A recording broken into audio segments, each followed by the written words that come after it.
নমস্কার বন্ধুরা, আশা করছি তোমরা সকলে ভালো আছো। আর আমি বেশি একটা ভালো নেই বন্ধুরা। আজকে হচ্ছে ডিসেম্বরের 25 তারিখ। তো আজকে খুব ভালো একটা দিন। তো সবাইকে জানাচ্ছি নতুন বছরের অনেক অনেক শুভেচ্ছা।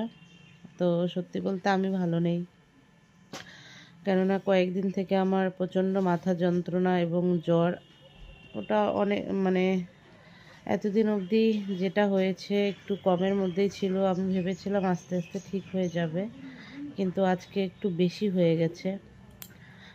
তো একটু যে মাথা তুলে থাকবো সেটা ভালো লাগছে না। থাকতে পারছি না বললে ভুল, কিন্তু ভালো লাগছে না, কষ্ট হচ্ছে। তো আজকে সেরকম কিছু রান্না বান্নাও হয়নি। আজকে শুধু রান্না করেছি আলু সেদ্ধ, ডিম সেদ্ধ দিয়েছি ভাতে, আর কোনো রকম হালকা করে একটুখানি আলু ভাজা করেছি, আর কোনো কিছু করিনি।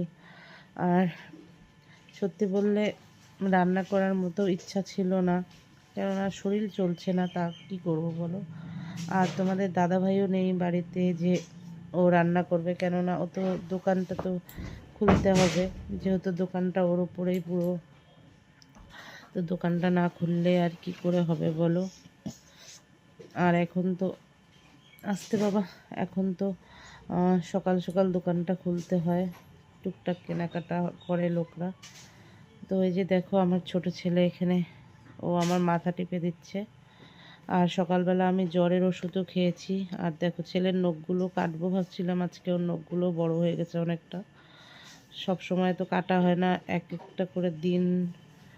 একদিন আমার বড় ছেলের জন্মদিন যায়, একদিন ছোট ছেলের জন্মদিন যায়, আর সেই দিনগুলো না আমি কাটি না। এরকম করতে করতে ওর যে নখগুলো কাটবো সেগুলো কাটাও আর হচ্ছিল না।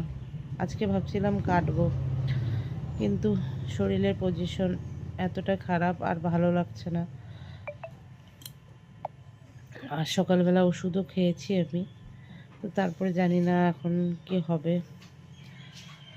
হ্যাঁ, তো আর বেশি বকবক করতে পারছি না বন্ধুরা। আর এই কয়েকদিন জানি না তোমাদেরকে নতুন কোনো ভিডিও দিতে পারবো কি না। হয়তো যেগুলো ভিডিও আমার আগের থেকে করা আছে সেই ভিডিওগুলো তোমাদেরকে দিতে পারি। আর নতুন ভিডিও করার মতো এখন আর আমার সত্যি কথা বলতে শক্তি নেই, হয়তো পারবো না। তো ছেলের বাবা যখন খেতে আসবে ভাবতেছি ওর নখগুলো কাটতে বলবো, কাটাই দিতে বলবো। ছেলের নখটা প্রচণ্ড বড় হয়ে গেছে। তো সবাই ভালো থেকো, সুস্থ থেকো। আমি চেষ্টা করব খুব তাড়াতাড়ি তোমাদের কাছে নতুন কোনো ভিডিও নিয়ে আসার। তো আর কিছু বলার নেই, তোমরা প্লিজ পাশে থেকো, সাথে থেকো। সবাইকে নতুন বছরের অনেক অনেক শুভেচ্ছা।